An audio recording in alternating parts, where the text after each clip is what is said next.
Hey folks, this is Johnny. Welcome to another home studio trainer show. And today we're actually going to take a look at how to get your bus fader to show up in the tracks. So in the upper section or the event view, whatever you want to call it.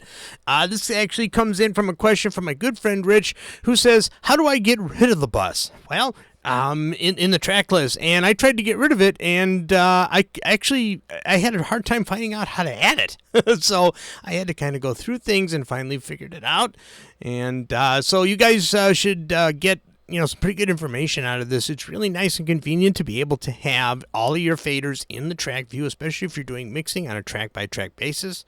Sometimes it's not as efficient going through the console, so I'm going to show you how to do that. And before we get started, if you could, like and subscribe to my channel. I'd really appreciate it. Enable the notifications, and if you really love me, you'll go ahead and you'll join the channel. And with a very, very tiny amount of money a month, you can actually help support and keep me doing these videos, which I love doing so much. All right, so here we go. We are in Studio One, and you can see I have the two track list options open here, and I have them open. You can open them here, and you can open it here, and because I want you to see as I add and remove this kind of thing. All right, so if I go ahead and I take the beat delay and I bring it in on Ascend, you can see it creates a bus. You can also right-click and create an empty bus and drag things into that bus and then add them later, but this is the easiest way to actually create a bus for something that you need for an effect to send to. And then of course you can actually move these over and have all of your tracks with that exact bus or going to that effect. All right, so you can see I've got a nice little fader here. And this is different from the folder tracks and making it a bus, so don't get that confused with anything. And I got a video coming on that too. So I got the bus control, and sometimes when you're doing linear mixing and you close the mixer and you're going across and stuff, it'd be really nice to have the buses here as well, especially if they're a major part of the mix. All right, so how do we do that now that I blabbed enough?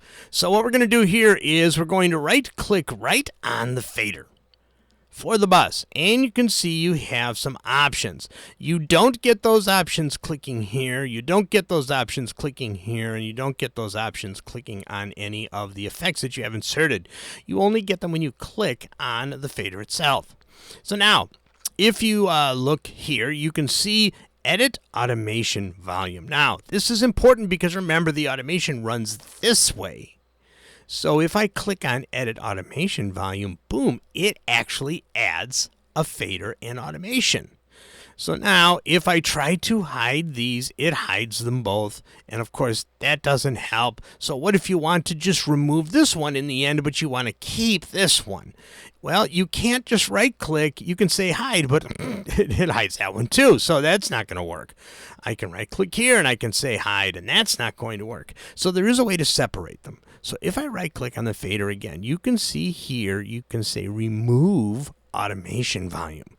So now when you click on that, you can see it converts the bus to just this, and it's empty. It's completely empty. Now you can right-click and remove that, and you're done. Very, very simple. So one more time, if you want to add it, right-click, say Edit Automation, and it adds the bus automation, so you can see that they're all connected. And you don't have to turn on the automation. You can just leave it off if you just want to use it as a control. To remove it from here, but not from here, right-click and say Remove Automation. Boom. And it removes the automation from there, and you can see it no longer controls. Now you can just right-click and remove the track, just like that. So now you're back to normal. Ha! Did I go too fast for everybody? You should have seen me trying to figure this thing out because Rich, he was on my phone, and he's like, "Have you figured it out yet? Have you figured it out?" He just wanted to remove all of the buses from there.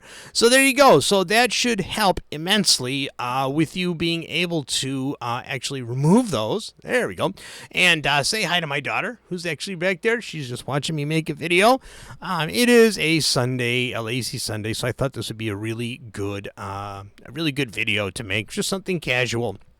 But remember, you don't have to keep the bus controls in the track list, especially if you are going after more mixing, more mixing abilities when you're actually using the track list or the arrange view to do most of your mixing. Most people do the mixing here, but sometimes when you're going track by track, event by event, it's just as easy to use these little controls here. Also remember, just as an extra tip, you can move the fader for the tracks that you select, and you can go here, so you can actually close the mixer altogether, and you can just use this. Let's go ahead, let's add a couple more tracks. Whoops. Where did those go? Tracks 2. Let's see if it'll do it. I think I click cancel.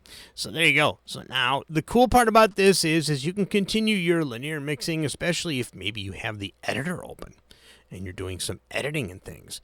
You have the ability to mix this way too. If you don't like to use these little sliders, you can just go right here to the track you select. Everything follows.